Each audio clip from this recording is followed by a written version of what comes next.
You're listening to the Quint podcast.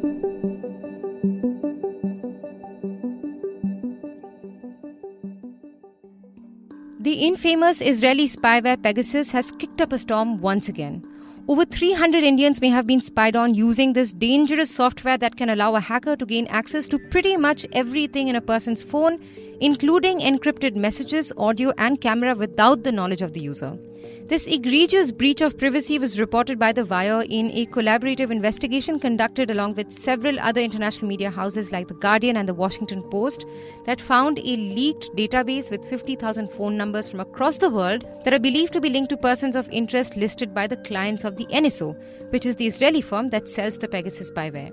As far as India is concerned, from the first tranche of reports that came on 18th July, we know that 40 of the 300 verified numbers from the country belong to journalists from some of India's top media houses like the Hindustan Times, India Today, Network 18, The Hindu, The Indian Express and The Wire.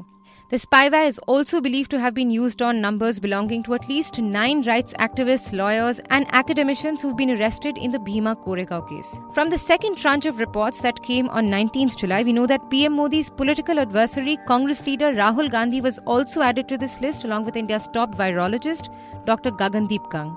Political strategist Prashant Kishore's phone also appears to have been compromised. Ironically, even the recently sworn-in IT Minister Ashwini Vaishnaw, who's currently defending the centre from allegations of spying, is on the target list along with a Minister of State, Prahlad Patel, and former Election Commissioner, Ashok Lavasa. But details on a sitting Supreme Court judge who's reportedly on the target list is still awaited. While the NSO claims that it only sells the spyware to quote-unquote vetted governments, the Indian government has dismissed the reports, saying that they're not only quote-unquote bereft of facts but also founded in preconceived conclusions. But at a time when our smartphones have become a primary device that stores a lot of our personal data, what does the use of the Pegasus spyware on Indian journalists, opposition leaders and other citizens say about the state of surveillance? Who is answerable for this grave assault on privacy? In this podcast, you'll hear from senior Congress leader and Lok Sabha MP Shashi Tharoor, Mishi Chaudhary, who's a lawyer and the legal director and founder of the Software Freedom Law Centre, and Apar Gupta, the executive director of the Internet Freedom Foundation. You're tuned in to The Big Story, the podcast where we dissect the headline-making news for you. And I'm your host, Shorbury. The unfolding details of the Pegasus spyware attack on citizens is appalling to say the least. According to the reports, a big chunk of the numbers identified in the leaked list comes from a cluster of countries like India, Azerbaijan, Bahrain, Hungary, Kazakhstan, Mexico, Morocco, Rwanda, Saudi Arabia and the United Arab Emirates.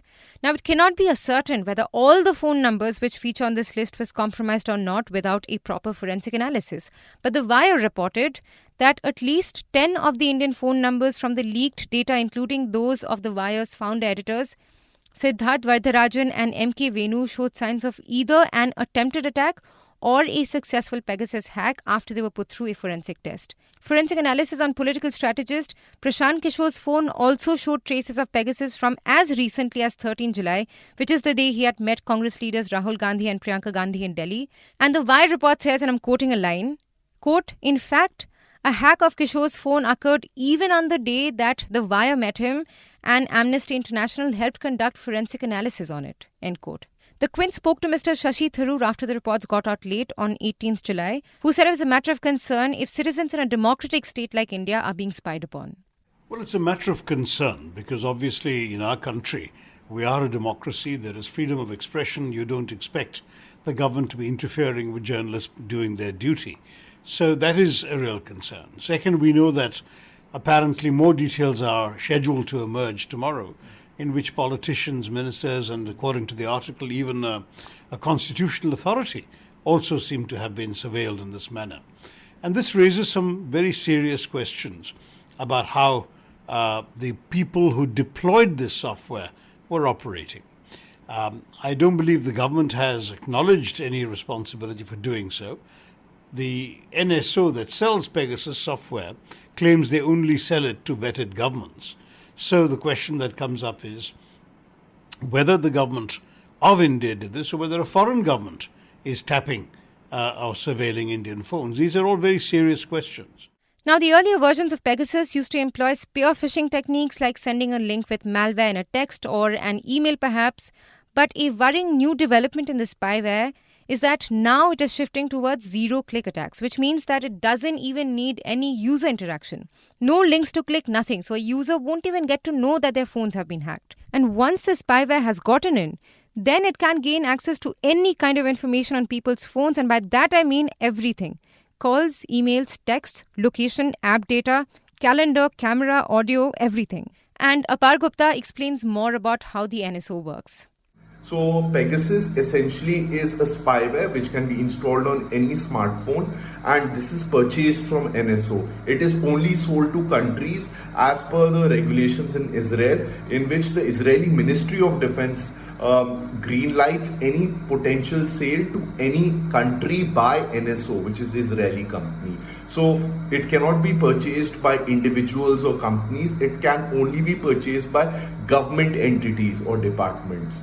And secondly, it cannot be used, for instance, on journalists, opposition leaders. As per NSO, it should only be used for dealing with cases of terrorism or national security rather than on human rights defenders. So it's putting a very large question mark on what Pegasus and how it was acquired and who it was acquired by.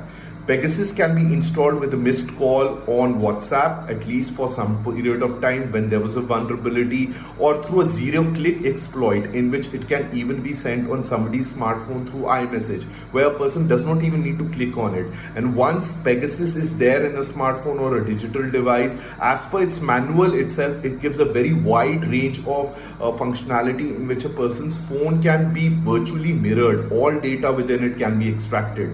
So for instance, your call records, all your pictures, all your chats, all of that is visible to a person who has installed Pegasus on your device. In addition to that, the phone can also be activated as a surveillance device even when you're not speaking on the phone, as a listening recording device, and data can then be exported from it. This is very concerning, and this in fact is in contravention to protections which are there under the Information Technology Act, which actually prohibit hacking and make it a criminal offense. But there's been no investigation into this at present, even when disclosures were made in 2019.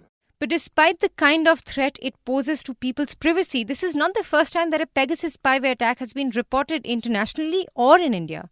In fact, Israel's NSO group and its Pegasus spyware have been making headlines ever since 2016, when it was found to be spying on an Emirati human rights activist, Ahmed Mansoor. And then again in 2019, the spyware was found to be used to snoop on 1,400 users' phones across the world, including 121 Indian journalists and activists, using a vulnerability on WhatsApp. But thankfully, the company was able to notify its users.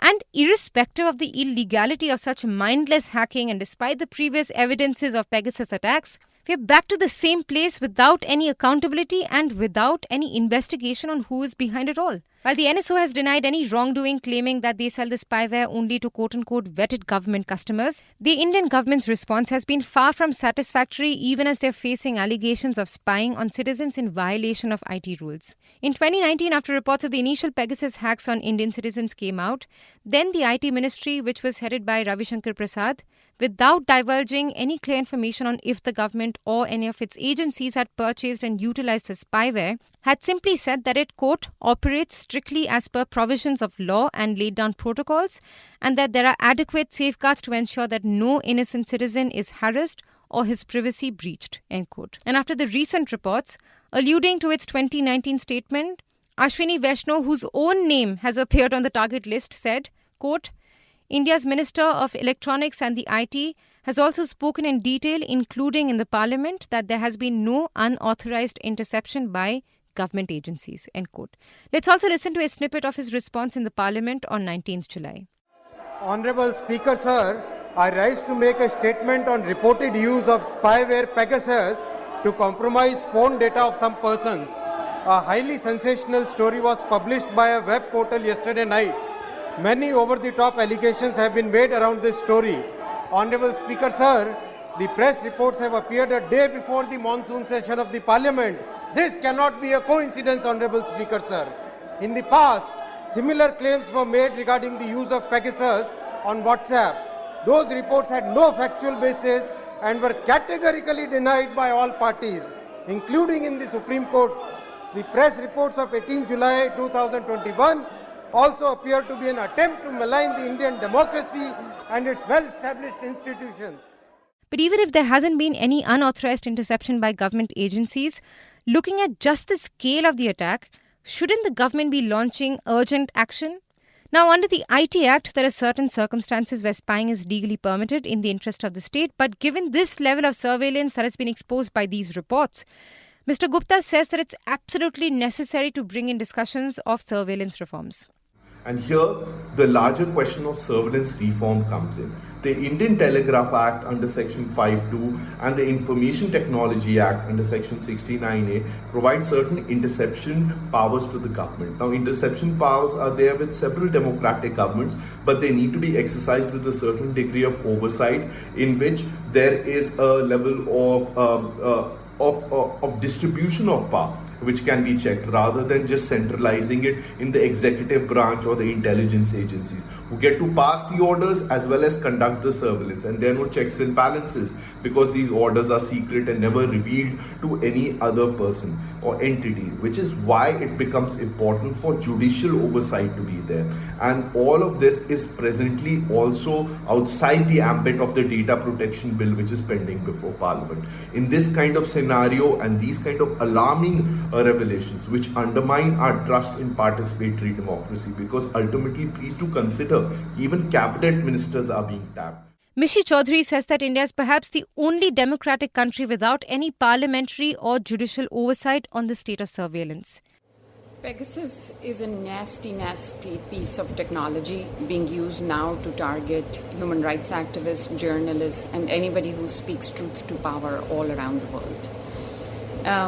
Pegasus, which is a client of NSO, can take control of a phone, enabling them to extract a person's messages, calls, photos, emails, and they also secretly activate cameras or microphones and read the contents of even the encrypted messaging apps such as WhatsApp, Telegram, or Signal.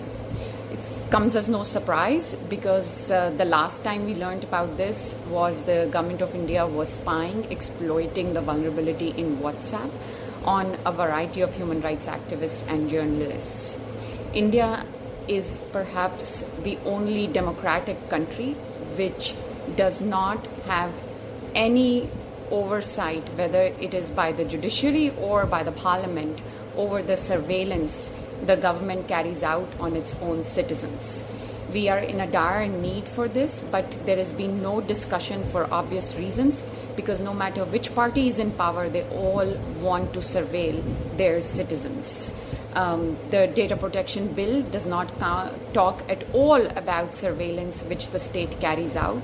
In fact, the government keeps expanding the extent of powers it has to carry out such illegal surveillance, which goes against the Human Rights Declaration or even the ICCPR, which India is a party to.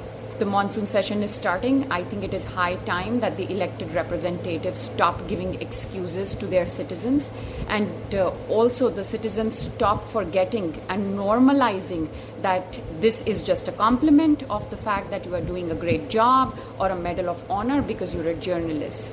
We cannot normalize this. We need reform and we need answers and not evasive explanations from our elected representatives that why do they pretend to be a democracy if they are going to continue behaving in authoritarian fashion, so that all institutions are destroyed. A citizen does not have any freedom or liberty to exercise any kind of their rights. But looking at the reports, a lot of the names in the list appear to be of people who have been stern critics of the government, including Modi's political adversary at national level, Rahul Gandhi, and a few of his aides. And Rahul Gandhi's name was added to the list ahead of the 2019 elections. West Bengal Chief Minister Mamata Banerjee's nephew, Abhishek Banerjee, is also another opposition leader who could be a potential target. Political strategist Prashant Kishore, who's often been credited for catapulting the Modi government into power in 2014, is another big name on the list. And as we know, in the past few years, he has not only criticized the Modi government, but has also helped opposition parties like the Aam Aadmi Party and the TMC towards electoral victories against the BJP in Delhi and West Bengal elections. Evidently, a lot of journalists from across the world are likely to have been surveilled on using this powerful spyware. Some of the Indian journalists who feature on the list have been reporting on sensitive matters like Home Ministry Affairs, Defence and Jammu and Kashmir. What is also interesting to note is that in certain cases, names of targets were found to be added to the surveillance list after very specific events.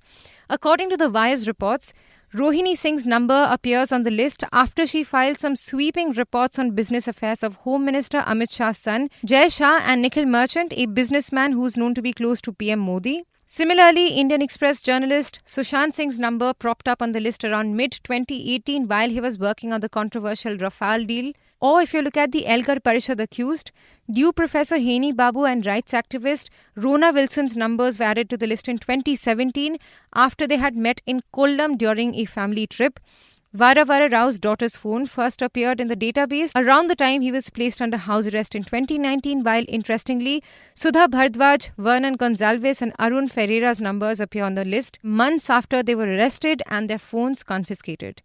Election Commissioner Ashok Lavasa, who was the only one in the three-member Election Commission who ruled that Prime Minister Narendra Modi had violated the Model Code of Conduct while campaigning for the 2019 general election, was selected as a target for surveillance just weeks after his dissent.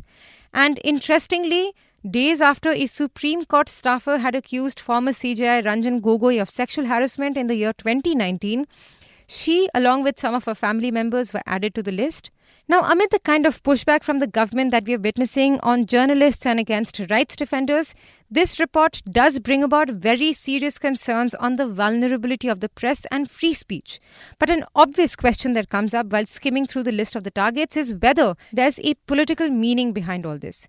Mr. Tharoor says that although the Indian government hasn't owned up any responsibility, it's clear that there's a dire need for an independent investigation. I can tell you what we have done so far is we've actually had discussions on this. When the first time the Pegasus story broke 2 years ago, when the Citizens Lab in Toronto notified some people in India that their phones may have been compromised, those people wrote to me and I summoned some representatives of the victims as well as the ministries concerned, the Home Ministry, the IT Ministry and so on. No one was prepared to concede that they had actually deployed this software, even for under the official national security exemptions that could be permitted. So we had kind of more or less reached a dead end there. This is now a fresh bit of evidence. I think it's becoming very clear that there is a case for an independent inquiry, perhaps headed by a judge, who would act as Supreme Court judge ideally, who would have the power not just to summon witnesses and documents, but also to weigh the evidence in a judicial manner. But the story doesn't end here. Such kind of attacks are not uncommon for journalists and rights defenders, but the fact that this powerful spyware was used to potentially target opposition leaders, serving ministers, and a sitting Supreme Court judge makes it an extremely serious issue. Given the kind of backlash the government is facing owing to these reports on the very first day of the monsoon session, will there be accountability this time around? Stay tuned to the Quint for all updates on the story. If you like listening to this episode, please subscribe to the Big Story playlist for episodic updates. We're live on Apple, Google Podcast, Spotify, JioSaavn, and most of the other popular podcast streaming platforms. For other podcasts, please log on to the Quint website and check out the podcast section. For any feedback, shoot an email to podcasts@thequint.com.